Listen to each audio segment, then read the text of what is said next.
Alright, now I know you're looking at the title of this video and you're gonna be like, oh, you're a fucking idiot. You don't know what you're talking about. There's no way. Look, alright, I know this is a crazy thing to say. I'm not fucking stupid. But I have data, I have statistics, I have devices, and I have knowledge. So let me explain to you logically, not just based off of some bullshit, of why I think the Suns will be the best team in the NBA next year. So I do this. I have this theory for a couple of reasons. One, I'm looking at the roster that the Suns are putting together, and I'm comparing it to OKC last year and the Rockets 2017-2018 year, the one where they almost beat the fucking Warriors. Don't get me started on that fucking series. We'll talk about that in another video. But, okay, so that's reason one. Two, Chris Paul's ability to make his teammates better. And three, Devin Booker. So let's get into the first reason. So I'm just going to take the top 5 players from what I think is probably going to be like the starting or like maybe the closing lineup, depending on how things go, of the Rockets last year the Rockets 2018 and then the Suns this year, right? So let's start off with the first thing, because people are going to be like, well, James Harden's not Devin Booker. I'm going to hear all that fucking bullshit in the comments, right? Okay, so let's take James Harden. And I'm not regular season James Harden. Everybody knows what he does. I think, I don't need to get into my opinion of James Harden, because this isn't about opinions. What I tell you, it's about devices, statistics, facts, those type of shits, mechanisms, all that stuff. So look, I have pulled up on Bing, because, I'm different, 2018 postseason stats for James Harden. So he averaged 28.6, 5.2 rebounds, 6.8 assists. Sounds great, right? But is it? I don't fucking think it is. Because this bitch, he shot... Okay, let's just go through some of the games, right? I'm just going to read off the percentages, just a couple of them.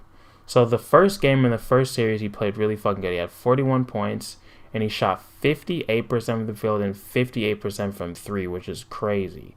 Guess what he did the next game, though? He shot 11% from the field and 10% from 3. Holy fuck. That's horrible. I could have done that with my eyes closed. Okay, next game, shot 42% from the field, 37% from 3. Not bad. Let's move up a couple other series. Okay, let's just read off from the field. 40%, 47, 36, 31, 58, 37, 43, 42. And then in the games that actually mattered against the Warriors, he shot 23% from the field, 42, and 41. And from 3, with those last 4 games, he shot 25%, 0%, 33%, and 15% in the last game. Fuck, that sounds pretty fucking bad to me. So in the whole playoffs, he averaged 41% from the field and 29.9% from 3. And I'm not even getting to into his turnovers and shit, because everybody knows he turns the fucking ball over a fuck ton. So my theory is, call me crazy, so Devin Booker averages 26.6 points a game, something like that. I think he can do better than this. I think in his first playoff appearance, he will shoot better than 30% from 3, and I think he'll shoot better than 40% from the field. Even if it takes, let's say you combine, Devin Booker and, I don't know, Mikal Bridges or some shit, right? If you combine their averages, even if Devin only averaged, 20 and Mikal averaged, 7, that's about the same. 7 points a game, which I think is low for both of them. I think if you combine both of those averages, it would be better than 30% from 3. That's really bad. It's not Nah, it's really bad, especially for somebody who's supposed to be the greatest scorer in NBA history. Like, get the fuck out of here with that shit. I don't ever want to hear that. This guy is so inefficient. He just jacks up fucking shots like crazy. But like I said, we're not bringing opinions into this. We're bringing in facts, statistics, devices, and all that shit. Okay, so I think that takes care of the James Harden thing. And if you disagree, you're wrong. So fuck you. I'm kidding. Eric Gordon. So Eric Gordon, I think, was the third most important player besides Chris Paul and James, and he averaged about, I want to say, like 18 or so. And I think if you could pretty much just swap him out with DeAndre Ayton, even though DeAndre Ayton is starting. But like I said, like if at the end of the game Eric Gordon's finishing, and I think that's what really matters the most. So Ayton averages like 18 point something right now, and he's shooting like 57% from the field. And I think he's only going to get better with Chris Paul. So I think that 18 is going to go up to 20. So it's more points and more efficient. He's not jacking up threes, but I'd rather have a guy who's going to shoot like 60% inside and give me the same amount of points instead of just jacking up threes and shooting like 32%. I think that makes sense. Call me crazy. And then Trevor Ariza, that's a guy, 3-and-D guy, going to average like 10 points a game. Also had probably the worst shooting performance I've ever fucking seen in that Game 7 against the Warriors. I think he was like 0 for 15 or something crazy. Hopefully Mikal Bridges doesn't do that. I mean, he's a better defender. He's younger. He gets more steals. And his three-point percentage it's getting better. I mean, last year he shot like 36%, which is pretty good. So there you go. Now, PJ Tucker was their like undersized 4. I mean, still is. He still plays with the Rockets, at least right now. Seems like he's pissed and wants to leave. But undersized 4. He could guard like a center for a couple plays. I don't think it was a smart idea for them to make him I can't fucking talk. It was a smart idea to make him their like permanent center. I think that was kind of stupid, but whatever, they did it. Because when I would watch them, and I was actually rooting for the fucking Rockets, like I would see like PJ Tucker could like switch for a couple plays, like on like a Boogie Cousins or somebody who was actually skilled. But like if you're gonna do that shit every play, it's not gonna work. I mean, these people are like a foot taller than him. There's only so much he can do. I know he's tough, but shit. But I actually really like PJ. He's another 3-and-D guy. He's not a great perimeter defender. I don't care what anybody says. Like, anytime there was a guard on PJ Tucker, like, I was nervous. Anytime, like, PJ had to switch on Curry, it was, like, damn near, like, having a center on him. And I was like, fuck, this is not going to end well. And 9 times out of 10, he would get fucking crossed up or blown by or have a fucking 3 shot in his face, and it was not pretty. So, but at the same time, PJ was the guy who would get like a winning rebound or like a game-winning steal. He would like dive for the ball. He was like a gritty, great glue guy. I think any team that's contending would be lucky to have him. But I'm just saying, the motherfucker ain't perfect. So I replaced him with Crowder, who's like the similar. I think he might be a little taller. I think his 3-point percentages are probably about the same, maybe even better. I mean, last year, the guy shot like 40 like something percent. I was like, holy shit, he shot like 45 or 42% from 3 or something crazy like that. And I don't think that's going to be, consistent, because that was the only season he ever shot like that. But like I think he'll probably average this season around like 35, 36, which would be great. Obviously, similar player, tough. I think he's a better perimeter defender. I don't think he'll be as good as like, an interior defender. But they have Ayton, and hopefully they can sign another backup center. I don't know much about... I forgot the guy's fucking name. But the guy that they signed, I don't know much about him. I think he's pretty young. I don't know if he has too much experience or whatever.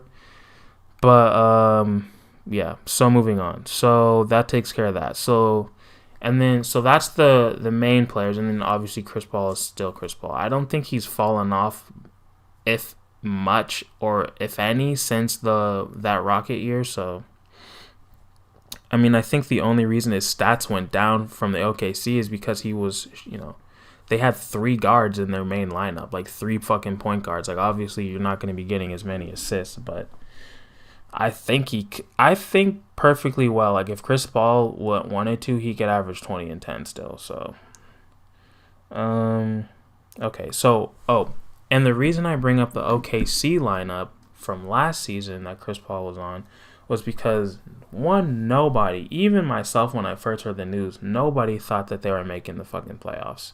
Nobody gave them a shot to make the playoffs. Everybody thought Chris Paul's career was done. And this team, this OKC team that nobody gave a fucking chance to, had the same record as the Rockets. I mean, if it wasn't for the bubble, they probably would have had a better record than them. So, like, hell. And that team, who started off shitty, that OKC team that started off shitty, was only 5 games away from the second seed Clippers, who everybody thought was going to win it all. And another thing, that Rockets team that I was comparing the Suns to for 2018, that I can't talk. That team won 65 games. So, and I think that Rockets team was better than this LeBron Lakers team right now, who is the best team, I think, by far. I mean, we have to see the Nets. I don't know if that shit's going to work. There's a lot of personality shit, and both of them are kind of injury prone. So, I mean, if they could stay healthy, I feel like they'd be a really good team. But I think I'm more worried about their health than, like, AD and LeBron. They seem to be a little bit more sturdy. But at least LeBron. AD, I don't know. But yeah, I mean, that OKC team was only 5 games away from the second seed. So, and this Suns team is way better. Like, Booker is way better than anybody else that was on that team. It was basically Chris Paul, Schroeder. Gallinari was like, I'm only really talking about the playoffs because that's all I really give a shit about. Gallinari was basically a no-show. He had like 120-point game. And then you have Shea, who's basically a fucking rookie. It was his second year. And Steven Adams was useless. I don't know why the fuck that coach, Billy Donovan, kept playing Steven Adams. I'm like, bro, you're not getting that many more rebounds, and you're leaving a guy open every single play to shoot a 3. I don't know why the hell they kept doing that, but whatever. I really think if Steven Adams was out for that whole series, I legitimately think OKC would have won, but don't matter now. So, yeah, so that's another reason why I think this Suns team could be really fucking good. Secondly, Chris Paul's ability to make teammates better. I don't really have a whole lot to say about this. I'm not going to start pulling up all these weird stats and shit. I'm just going to say from experience, especially centers, like Chris Paul just makes things easier for them. I mean, he does pick and rolls like damn near every fucking play, and he's one of the best mid-range shooters, so that makes the role a lot easier for the big man. And DeAndre Ayton, I think, is probably the most skilled center Chris Paul's ever played with. I mean, he can shoot the mid-range, he can do fucking fadeaways, his post-game needs some work, but I mean, it's better than Steven Adams and DeAndre Jordan's. DeAndre Jordan has about as much skill as a random guy at the fucking park. I don't give a shit what all these NBA players would say when JJ Redick would be like, oh, the way he rolls to the basket, he's so big, it brings more people. That's great. I'm not saying he doesn't have value, but if we're just talking about skill, this motherfucker has 0 skill. He's not skilled at all. He can't fucking dribble. He has no post game. Like, if this was 2K, his post game would be at a goddamn 0. It's a fucking 0. All this nigga did was catch lobs and dunk. He would do like tip backs. Doesn't take a whole lot of skill to smack a fucking ball behind you, but it's all good. So I'm saying, if he can make those guys better, Steven Adams and DeAndre Jordan both had their best. Go to have a fucking lisp, Jesus. Watching that Mike Tyson fight. Had their best years playing with Chris Paul, and I don't see a reason of why it wouldn't work with DeAndre Ayton. And Devin Booker, he was running the point a lot. I think getting him off the ball a little bit, or at least adding another shooting threat and scoring threat, will make things easier for Devin. And I think because of that, he'll, increase his scoring average a little bit too. Same thing with the small forwards. Like, he's really good at calling out plays defensively and offensively, telling people where to be, when to be them, and hitting them in the right spots in their fucking shooting pockets. And the timing is good, the rhythm is good, and all that type of shit. And he makes things easier for players like that. Like, Schroeder had his best year playing with Chris Paul. Obviously, Shea played fucking like a damn near an all-star playing with him. Steven Adams had his best year. Like, these things aren't a coincidence. So I don't see why it wouldn't happen with the Suns. So that's why I bring that up. And then lastly, Devin Booker.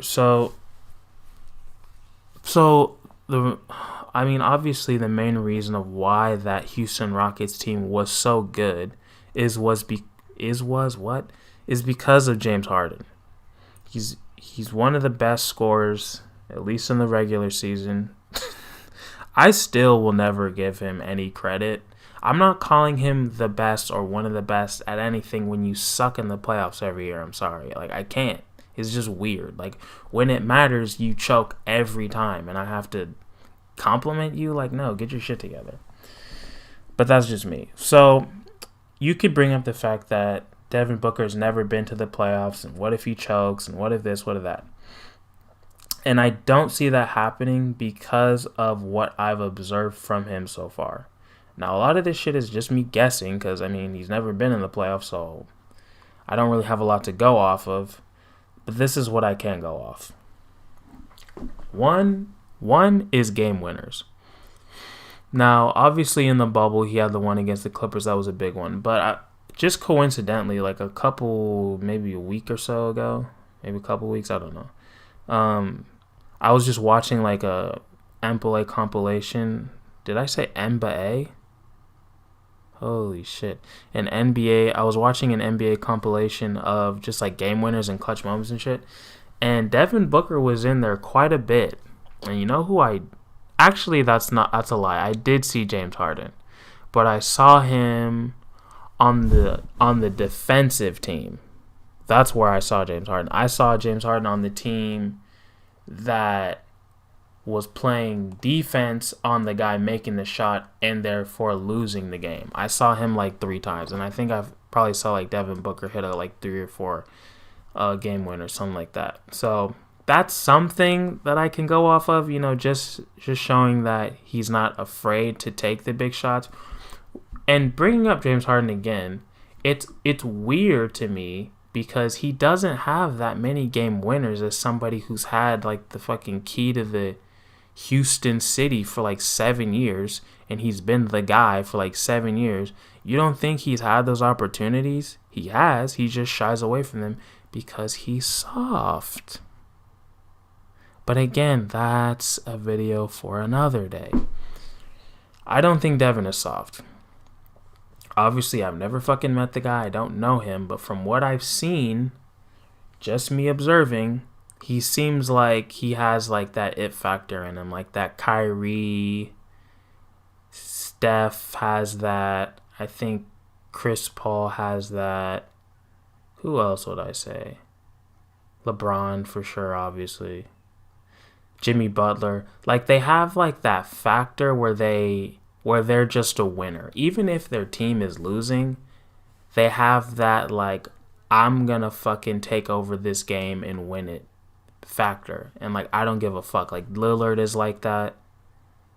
Like, Paul George is not like that. You know what I mean? Like, he clearly does not have that factor because he does things that are goofy as fuck consistently in basketball and outside of basketball.